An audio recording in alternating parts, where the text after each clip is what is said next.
In this episode of the Shadows Project, we travel back to the red-hot summer of 1976 as we discuss Terrymelia's fantastic debut novel, Tales from the Greenhills.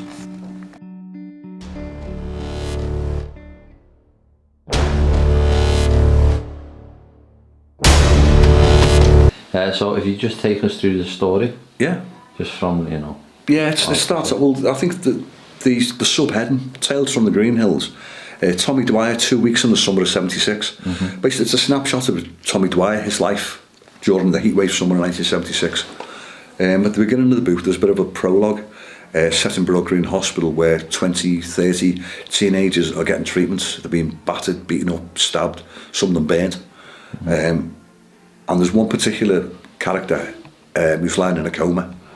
And we see his name on the board, the whiteboard in the operating theatre, Tommy Dwyer. And he says his heartbeat beats like a water hammer as he thinks back to the events of the previous 2 weeks. But going back to sort of one of the real reasons for writing it, when I was 15, I was attacked, me and a couple of other guys, by about 30 lads. We got stabbed and battered basically, ended up in here. And one of the reasons was to exercise that memory from your head. One of the reasons. Did they just beat you up just randomly or for no particular reason? There was three of us. We sat in Courtay Park on a bench chatting. Yeah. It was common at the time. There was sort of gang warfare between different districts, territorial rivalries. But we were sat down, we were from Chilwell, guys, a mob of lads from Page Moss, I think they were, about 30 of them, sort of came out of bushes towards us, pulling knives. I said, come on, let's cut them up a bit. They did, and we ended up in here. Okay. First chapter then begins. Yeah. Tommy, he'd been away from the city, been in Walsall, his grandma basically died, and he'd been out of the city for a month. He comes back to Liverpool, knowing that his long-term girlfriend was about to go away on holiday the next day for a school trip in France. So he comes back, he wants to see her before he goes, and also because he's missing his house and home. Mm-hmm. But in the first chapter, we find that his long-term girlfriend wants to finish with him. And she tells him this, but she doesn't say we're actually going to finish. She says, I want to stop seeing you for a long while. So Tommy decides, he's lived this miserable life with his dying grandmother for the past month. He decides for the next 2 weeks while she's away on holiday, I'm going to live life like I'm going to do whatever the hell I feel like doing. And he does that. Okay. He goes a bit crazy. Yeah. So it's a real book with real people. Real people, yeah. It's real geographic. Based on, yeah. The places I mentioned, they're real. To where I used to live in Score Lane. Okay. The Greenhills is an area off Bentham Drive leading to Chilwell Valley. Mm-hmm. And real emotions. Real emotions. And industrial language. Industrial language. If you don't like bad language, don't read this. Don't read it. Yeah, there's a warning on it. I think 18s only. Yeah. Buy the book, but don't read it. Yeah, exactly. Yeah. Well, just filter those bits out, and you'll have about 3 pages left. Give it to someone who likes bad language. Yeah. Okay. Today we're going to be going round to some of the sites, some of the scenes, the setting for the book. Yeah, people ask me where is the Greenhills. Some people think it's a pub in Egberth called the Greenhills, but it's not. It's an area off Bentham Drive that leads between Bentham Drive and Sherwood Avenue. Okay. Just half a mile from here. Brilliant. Let's go. Nice one. This is the Greenhills up beyond there. The top of the hill there that overlooks the disused railway line. Yeah. This is where the beginning of the novel. Well, the beginning of the novel set in Broad Green. Yeah. But the first couple of chapters, Tommy's walking home with his long-term girlfriend up here, and they pass by 3 local gangs. The first gang's with Joey Finn, sitting by the co-op. Yeah. They're all like 13, 14-year-olds. Mm-hmm. But as Tommy and, I said Julie, the character's name's Linda in the book. Yeah. Okay. Terry and Linda walking up here, they meet another gang, about the same age as Tommy, 17-year-olds. Quite a violent gang, 30 of them. Tommy has a flashback memory of one of the girls with the gang beating a woman who was just out walking a dog innocently. Yeah. They just attack her for no reason. Yeah. And all this is based on real? It is actually, yeah. As I mentioned, about 30 odd years ago, it was all territorial. Different gangs from different districts would be fighting and competing with each other. Mm-hmm. And it was a violent place. You're always on the lookout. Yeah. Something bad might happen. But yet to now, at the top of the disused railway line, that's the main setting for the second chapter. the early bird. Tommy has a deadly encounter with a scarecrow, homeless guy who tries to mug him on the straightaway line. He comes at him with a machete. Basically tries to rob his money. And well, he comes to a bad ending. The scarecrow man. Where we are now, over there, there's an old housing estate now. That used to be Chilwell Valley Girls' School. Okay. Chilwell Valley High School for Girls.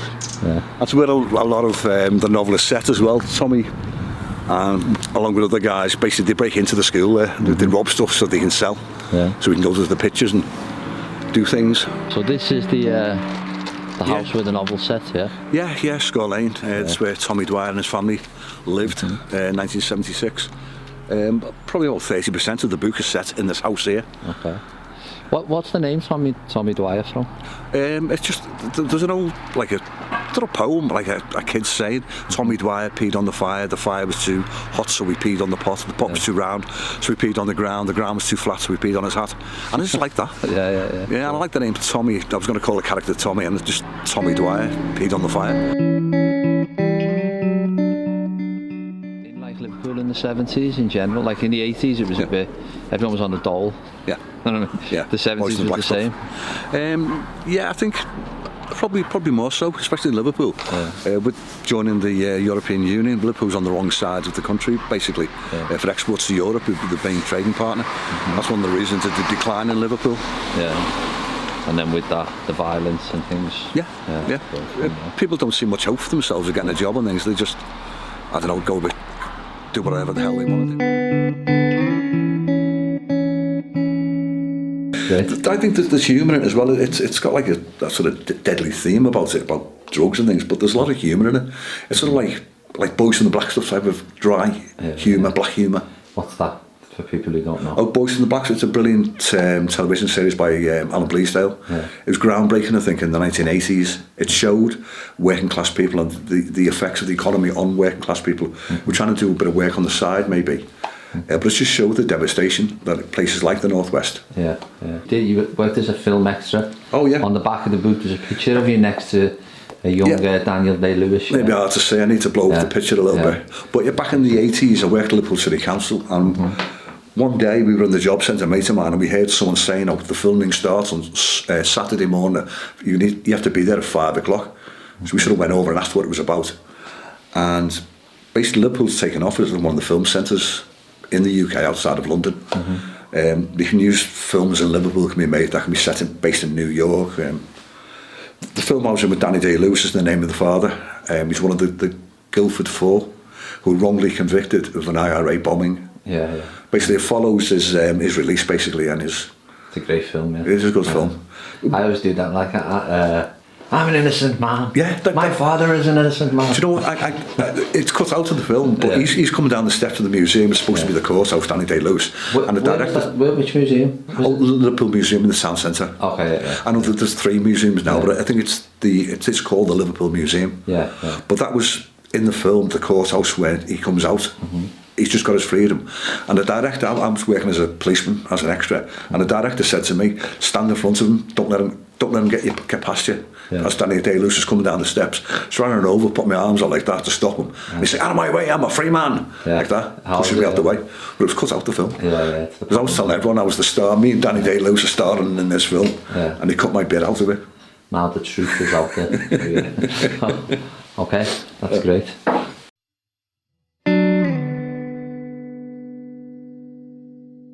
I've been dabbling in writing for many years. About 20 years ago I did a Masters in Screenwriting, Liverpool Uni.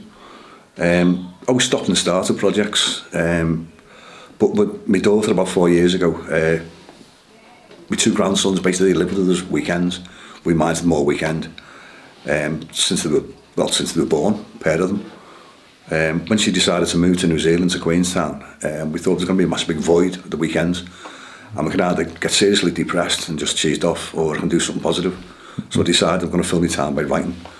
And I did. I spent about 6 months writing full time every single weekend, just to occupy my time. And I sort of got over that depression of, I'm still missing them terribly, but it took sort of some of the sting away from it.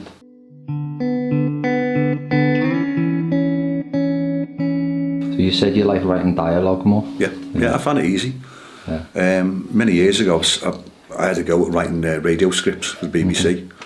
One in particular, it was like, it was similar to the theme of the Hunger Games novels. I had a nightmare one night when I was living in Belvale about walking through Netherley housing estate with people dropping things, bricks and boulders off blocks of flats onto people walking past. And I turned this into a bit of a Hunger Games type of radio drama.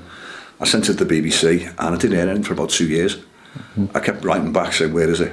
And finally, I'd say 2 years later, I got a letter back saying that it'd been lost, it'd been found at the back of a filing cabinet. It fell out the back of it. God, and nobody looked at it and they said, oh, nice effort, great dialogue, but sorry, no thanks. But I had my hopes built up, but that dashed me hopes for many years. It's hard, isn't it? Because like J.K. Rowling, she was refused like 13 times by publishers. You know what I mean? That inspires people to carry on. Yeah, exactly. And so when you started writing, how long did it take you to complete the... That in the original radio drama, probably one of the reasons it was rejected, because I wrote it too quick. I think I didn't give it time to sort of sit away in a drawer for a few weeks, months, as long as possible.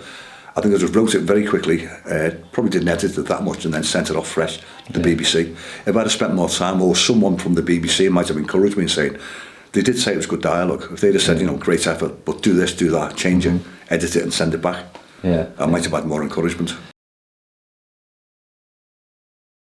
So the Greenhills book, how long did that take to... I'd say 50 years in the making. The thoughts going through my head. It's like a cliche, but... so it better be good now then, if it took you 50 years to write, it's got to be a great book. No, I think that the actual sitting down bit, probably 6 months in total. But that was the first edit. I must have edited at least 26 times before I got it to sort of a standard where I sent it to a professional editor. And he made his own changes on. Some of the changes I didn't agree with, things like he was taking my Scouserisms, my Liverpudlian way of speaking, things like saying me instead of mine, me mum, me dad. Well, I had a writing tick that I didn't know. I kept putting a comment in there saying Tommy knew this. Like, I don't know, Tommy, I don't know, the sun was shining again, and it would last all summer, Tommy knew this. I kept putting that at the end of, probably on every single page, without realising it. It became sort of invisible to me. And the editor, that's one of the good things he did, he sort of pointed out these ticks and advised to take them out. Because sometimes as well, you know what you want to say. And like, you kind of just... mistakes are hidden because you know what you're trying to say, and then somebody with fresh eyes can look at it and see their mistakes. Well, I found with editing that much, some of the words I knew by heart.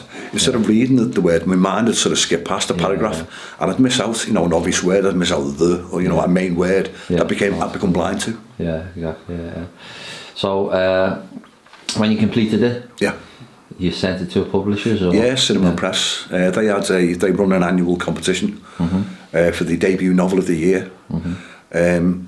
Historically, they've had prizes like ranging from like £10,000 for the winning entrant. But the most thing I was interested in was that they actually published the winner.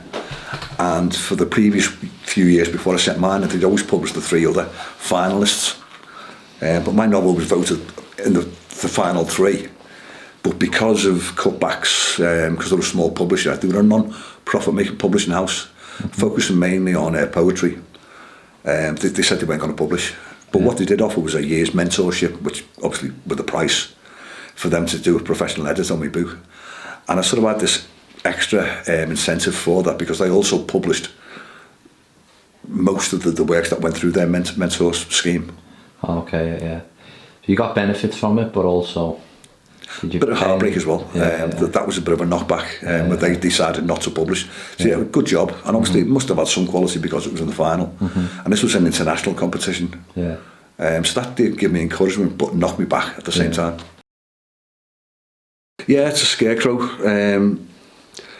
Near the beginning of the book, I'm not spoiling the story, but Tommy has a deadly encounter with someone off on a disused railway line near the Greenhills, with this character he calls the Scarecrow Man. So he has a deadly encounter with this fella, but it gives him nightmares throughout the rest of the novel. That's why, and also he goes to stay on a farm in Wales, so it's a link again with scarecrows. So I just like the strong image, and I wanted the black as well, because it is a bit of a dark novel. Dark humour. It's an unusual cover, isn't it? I think it's I like it. Nice,